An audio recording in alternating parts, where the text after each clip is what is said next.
Hi, do you think we should do social media marketing? Yes, I've been saying we should do this for years. Great, it is my idea that we should go viral. What a groundbreaking idea. That is why you make the big bucks. If you've seen that video and you work in social media, this video is for you. We're going to go over 4 ways you can stop hating your clients even if they want to go viral. And as a bonus, I'll teach you how to help them. My name is John. I own Liquid Images. We are a marketing agency in North Dakota. I've worked with everybody from small corner coffee shops all the way up to multi-million-dollar retailers and manufacturers. So first of all, companies want to go viral because that's the only video performance term they know. Probably. Kind of like how maybe the only business term you knew for a while was being in the black. You might ask someone who owns a business, oh, are you guys in the black? When really, there's a whole host of other business terms that they know of. What's their margin? What's their gross? What's their net? All these things that as a videographer, maybe you didn't know. Similarly, when you're dealing with a client, they aren't going to know things like, oh, we're getting a lot of return viewership. We're getting a higher click-through rate. You know, we're seeing steady growth across our channels. Those are not metrics that are known. The word viral has entered common speech, but other performance metrics haven't entered common speech. So if your client wants to go viral, don't take that at face value. They probably are just saying that word because it's the word that means good. Viral is the convenient term that they are using to mean good. We will make a viral video about the Coldplay astronomer scandal. Okay, that news is already out of date. Maybe we should pursue other ideas. No, stupid dumpster boy! We need to do my idea. You need to make it happen since I don't know how to use my phone. Right, phones are hard. Okay, that part's sometimes true, sometimes hyperbole.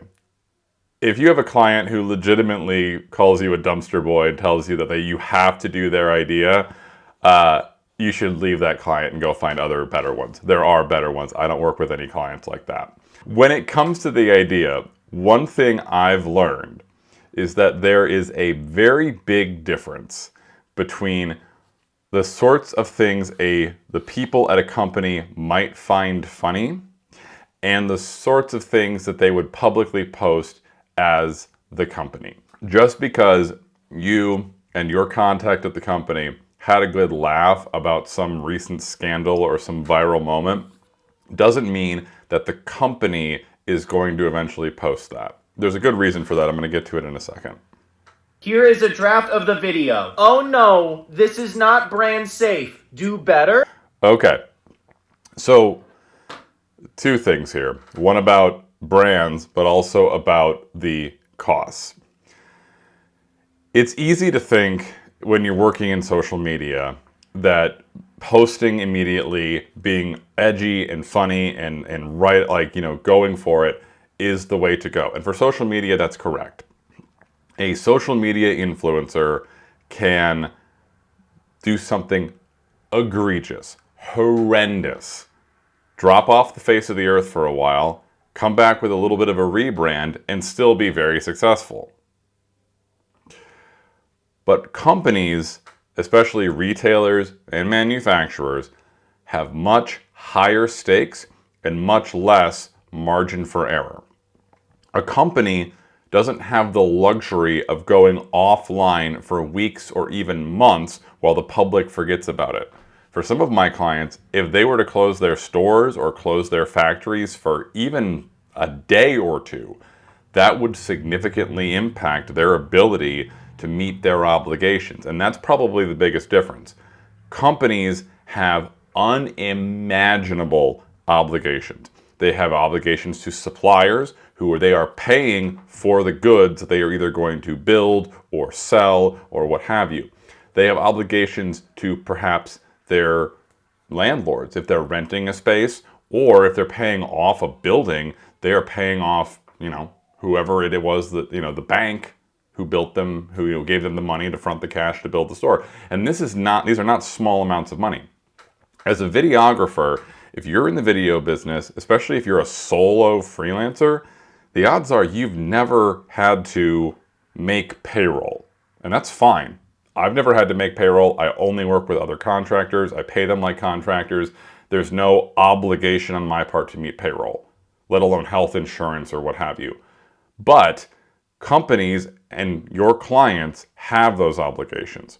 So if the conversation moves from this is hilarious to oh my gosh, if we say this, we could get in big trouble, it doesn't mean big trouble like we're going to get canceled. It means even losing a percentage of their customers could affect the thin little margin that they are doing this business in. Like, there's a lot of money coming in perhaps, there's also a lot of money going out the door. So the stakes, so much higher. That's number 2. Better? The subject is about 2 people cheating on their significant others in public, but here is a much less funny, brand-safe version. This video needs to be reviewed by 20 other team members. I want everyone's opinion. We are now on V37. Let's talk about brand for a second. One of my clients is nearly 100 years old. They are deep in brand legacy. And I'll tell you, what I've learned from them is that brand is what you don't say. I'm going to say that again. As a videographer, especially if you are approaching a company that you want to pay you money to make videos, brand is what you don't say. What do I mean by that? If you look at a really well-curated brand, look at Chick-fil-A, they're a well-curated brand. Or if you look at, on a completely different side of things, Liquid Death, a very well-curated brand. If you think about, let's take a Harley Davidson, for example. All of these are really well-curated brands. They pay very close attention to what they don't say. The public events they comment on, the types of images they present or don't present. Whenever we have these big, like, horrific rebrands that go on, think of like Cracker Barrel recently.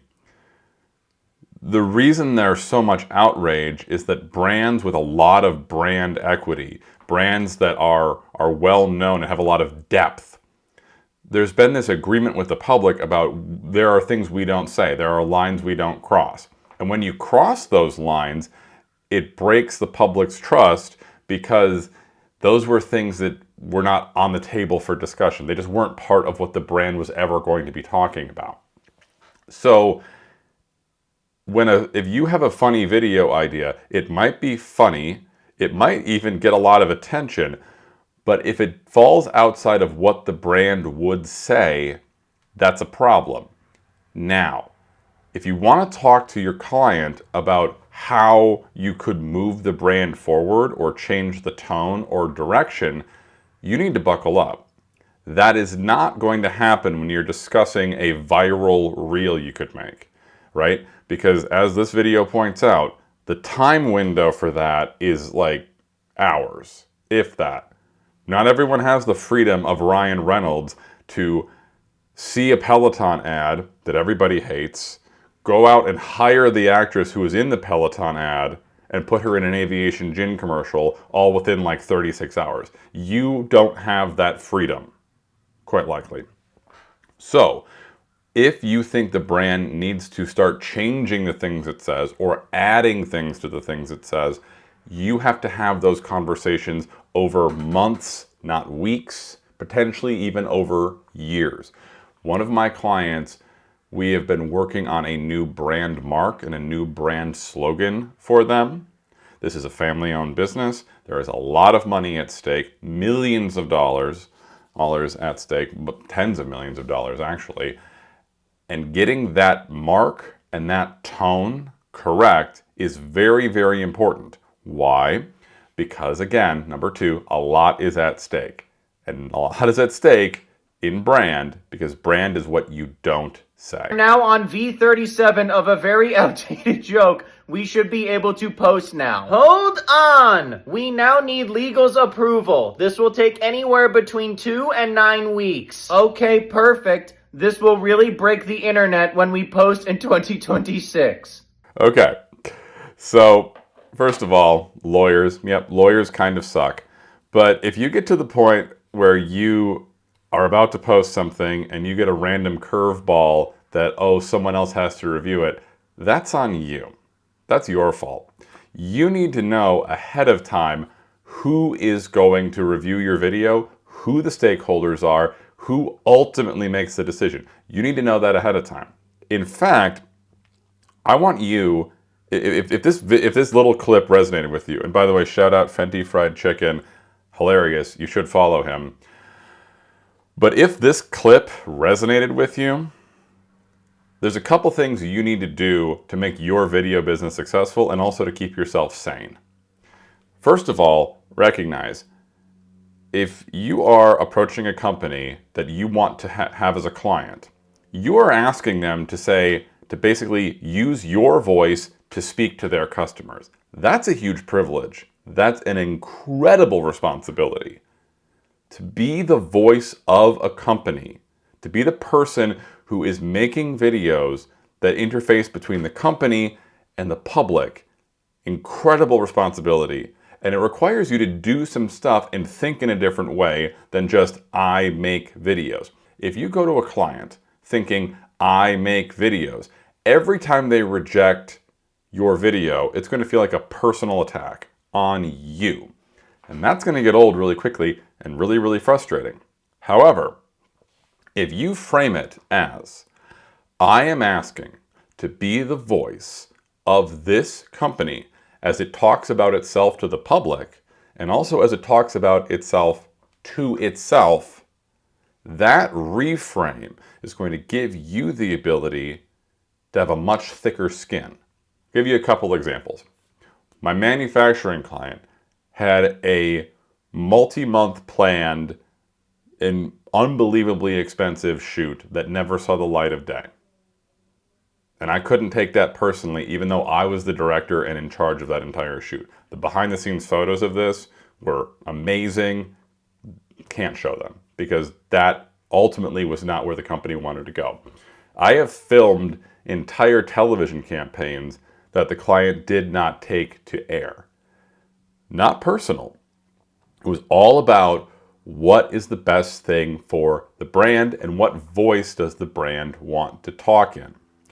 So if you start thinking about yourself as being the voice of your clients, you will have a much easier time accepting when things don't get posted or things don't go your way. And you also have an opportunity. All of that complexity I talked about, all the things that are at stake, you should ask about that. You should know what your margins are. You should ask about who the suppliers are. Know what the headaches are. When you walk into like the vice president of marketing's office, you should know what he or she has been dealing with all week. What are the headaches? Who are the competitors? What are the things in the market or the things in their world that are a huge headache? For instance, recently, one of my manufacturing clients was deeply affected by the tariffs. It was my job, self-assigned, to pay attention to when those tariffs might no longer be an issue. And I actually was the one who informed the CFO when tariffs could be expected to come down. The more you make the business's problems your problems, and the more you focus on providing them with not just videos, but a whole vision for what the company could be, and also an understanding of what the company is, the more they'll trust you, and then you'll have more freedom in the videos you make. Don't just think of it as, I make videos for this company. Think, I am in this company, I'm a part of this company, and the videos I make are a way of speaking for this company. I hope that helps. I hope that helps you hate your clients less, and I promise you, if you make these changes, if you realize that they only want to go viral because that's the only term that they're currently aware of, if you realize that they are working with unbelievably high stakes and pressure behind them, if you recognize that brand is more about what you don't say than what you do say, and if you take the time to really, really, really understand the ins and outs of your clients' businesses, you will have a much better relationship with them, and you'll have a much higher likelihood of making the videos you're interested in making for the company.